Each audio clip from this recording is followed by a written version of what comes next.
Bob Pompeani and Drew Fillipponi back with you, and this is our GMC Sierra tweet of the night. It comes from Pat Narduzzi, who knows this guy very well. Big congrats to Kenny Pickett on being named a captain. And yes, Andrew, it's interesting. Kenny Pickett is the captain, only one offensive captain. There remain two on defense, the usual two, and Cam Hayward and TJ Watt. And Miles Killebrew deserves to be that on special teams. A couple of years ago, it was Derek Watt. Before him, it was Dangerfield. But last year was Najee Harris and Mitch Trubisky. This year it's just one in Kenny Pickett. Very interesting, isn't it? Well, the Najee thing is because I kind of felt like Tomlin was grooming him to be a leader and to be like the face of that offense. I remember hearing him do a radio pregame interview saying that he looked at Najee Harris potentially as like a Cam Hayward type on the offensive side of the ball. And so to just strip it down to one guy and not keep it Kenny Pickett and Najee Harris is confounding to me, because I feel like Mike Tomlin was building towards that, having Najee really assert himself in that way. So the fact that he isn't there, it forces me to read into that. Why would they change that? If you can have two defensive captains, why can't you have two offensive captains? If you make Kenny Pickett an offensive captain, it doesn't make him look bad if Najee's also a co-captain, like he can't do it on his own. So that's just weird to me. I don't know if he'll get asked that tomorrow at his press conference. If he does, he'll probably give a very short answer that isn't that really eye-opening. But I'm surprised by that, Bob, because I thought Mike Tomlin was looking at Najee Harris as like one of the faces of the Steelers' future. Yeah, I had the same question, only because you could very easily just substitute Pickett for Trubisky and and that's it. And instead, he took him off of there all complete, which is, I don't know whose decision it actually is at the end. There's a lot of feedback by players, and every year it changes. There was a time I remember as many as 6 or 7 captains on this team, including Jeff Reed once. He was a captain. So it just depends on the season, I suppose, and who you have available. Let's talk more about the Steelers and their offense. And I would expect the Steelers to not be as predictable as they were in the final 9 games, which is run the ball, stay conservative, don't make a mistake. And it's good that you can run the ball, don't get me wrong. But I think it's time to take the layers of conservative football off of Kenny Pickett. And I would hope I see that early in the game, just like we did in the preseason. And if it doesn't work, I hope they stick to it and continue to go to it, because it's not going to work at some point. At some point, there's going to be an incompletion. At some point, there's going to be an interception when you try to go down the field to George Pickens. That doesn't mean you should shy away from it. Yeah, I don't think that the offense is going to be run first. And I know that given the moves they made this year with the Sayamalu signing and the drafting of Broderick Jones and what they said coming out of the 2022 season, Art Rooney's comments about why he was optimistic because of the way they ran the ball and the way the offensive line played in the second half of the season. I think Kenny played so well in training camp and in the preseason that I think they're going to go through him. And I think they're going to be an offense that believes in the quarterback and the weapons around him like they did with Roethlisberger in his prime to win games. That doesn't mean they abandon the run. We saw Ben with Le'Veon Bell, and they would give him the ball a lot.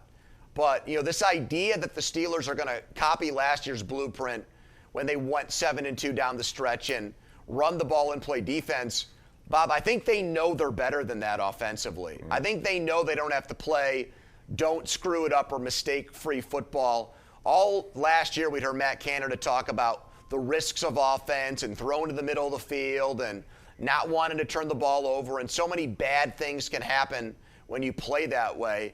I think they only did that because it was a rookie, and I think this year we really see them open things up, and I expect them to average more than 24 points a game. No one got to 30 in the NFL last year, but I think they'll be one of the 10 highest scoring offenses in the league. And that would be tremendous news for a defense that seemed to have been under a lot of pressure last year and trying to win games by themselves and not giving up touchdowns at critical points and be asked to stop big-time offenses. So that'll make life a lot easier and may increase the number of sacks and the number of turnovers the Steelers get on defense as well. By the way, I want to switch to college real quick. Duke is beating Clemson right now, 19-7, and they're about to score again. Duke has a good quarterback, but I wasn't sure if they were able to deal with Clemson. Is Clemson a little overrated? Where they're, you look at the rating, they're a top 10 team. when I looked at their roster and some of the stuff I saw, I wasn't sure of it. Now I watch this game and I wonder what that means, not just to Clemson, but what does it mean now for the rest of the ACC? Because Pitt has to take on Duke. They don't play Clemson this year, but they also take on Florida State, which ran all over LSU yesterday. Well, and that's the thing. As it turned out for Pitt, I don't think it was a great weekend because the teams that are looking to become the class of the ACC, those teams look stronger than maybe I thought. I mean, these are ranked teams like North Carolina and Florida State.